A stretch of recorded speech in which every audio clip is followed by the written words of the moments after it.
埋歐洲情況啦，呢一節咧就講埋美國啦，由你負責啦，就包括咧講下華府咧面對兩大個難題，即係財政預算同埋國債上限。究竟喺呢個大選年咧，楊偉龍會出啲咩變化先？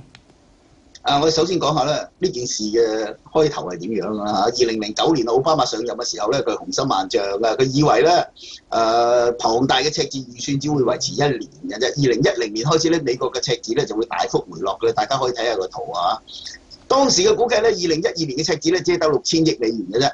但係今年白宮佢哋自己嘅財政年度預算啊，即係2012年嘅財政年度預算，估計咧係13300億美元嘅，即係話咧比當年嘅估計咧高出1倍有多。佢犯咗呢個大錯咧，就令到而家咧美國經濟陷入爛攤子嘅局面啦。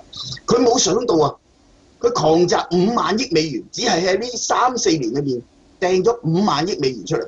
聯儲局有2輪 QE 啊，美國嘅超低利率維持咗咧超過3年時間，美國嘅樓市一啲起色都冇，反而咧佢一路掟錢嘅時候咧，樓價一路跌，而家已經跌翻到2002年嘅水平啦。奧巴馬咧對於個失業率真係冇晒辦法，因為咧佢乜都做晒㗎啦，又要搞嗰啲非法移民啦，又搞好多嘢啦。但係而家官方失業率咧仲係8.2%，而且咧有惡化嘅傾向。而家呢個時候，如果美國削減開支嘅話咧，美國經濟咧就好似急凍咁啊，硬晒啦，乜都冇㗎啦，停晒㗎啦可以講。如果維持龐大預算嘅話咧，咁啊美債咧衰過歐債，因為咧咁龐大嘅預算咧，赤字預算咧，你冇可能印鈔㗎，一定係發債嘅。你嗰啲債越冧越高嘅時候點搞咧？係咪啊？舊年美國國會為咗提高國債上限咧，都係爭論不休嘅。兩黨咧幾乎咧就係即係喺個國會嗰度咧，兩邊係喺度對罵，一路鬧到咧美國嘅財政支出已經超過咗國債上限之後咧，美國政府喺停擺之前嗰一刻，佢哋雙方都達成咗協議。但係咧呢次協議咧就附帶咗一樣條件嘅，就係2013年嘅財政年度嘅財政預算懸崖。佢哋咧就兩黨就根據當時嘅財政預算法，成立咗12人嘅委員會進行財政改革。如果呢個委員會冇成果嘅話，到而家都仲係冇成果啊！兩邊係大纜都搞唔埋嘅。2013年咧，美國就會自動大幅度加稅，大幅度削減政府開支，喺一個財政年度裏面會削減12000億美元嘅赤字。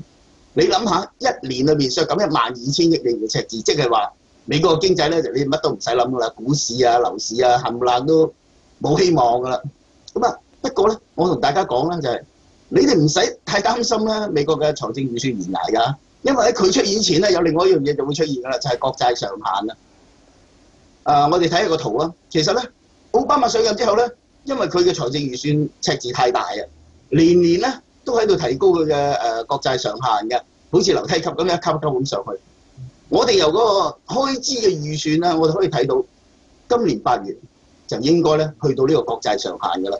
而家呢個時候咧應該處理㗎啦，但係好可惜，今年就大選年，國會又分化得咁厲害。上年傾唔掂數，今年亦都係傾唔掂數。而家佢哋應該傾緊嘅，但係咧大家就喺度你鬧我，我鬧你，一刻啲共識都冇。好啦，呢件事咧又講翻轉頭，國債上限應唔應該提高咧？真係好難選擇嘅，因為點解咧？如果你提高國債上限嘅話，咁點算先？你美國嗰啲債咁多係咪啊？仲衰過歐豬喎，評級下降啦，市場嘅反應係點？好難捉摸㗎。如果唔提高國債上限咧，咁啊美國就慘啦。你話削減開支嘅暴動都似，你話削減政府即係福利啊、開支啊咁樣咧，美國可能分分鐘蕭條添嘅。所以而家咧，美國嘅國債上限咧，分分鐘會變成咗美國國債大限。但今日咧，港股啊升咗400幾500點啊！大家如果想瞓個身落去搏反彈嘅話咧，我諗不如你考慮下呢兩個因素啊。好，即係大家留意住啦。而家大家歐債危機發生嘅同時咧，不要忘記其實美國嘅債務問題都非常之重，亦都面對一個好大嘅難關喺度。嗱，呢節咧唔該晒楊偉龍咧幫我哋分析㗎。喺呢個時候咧，可以同大家好快睇一睇咧美股最新走勢。兩大主要指數咧繼續向下㗎嚇，咁啊道指跌緊36點，標普500指數跌3點嘅。今晚節目時間嚟到呢一度啦，唔該晒 Norman 咧同我哋做嘉賓嘅。聽晚再同大家見面，拜拜。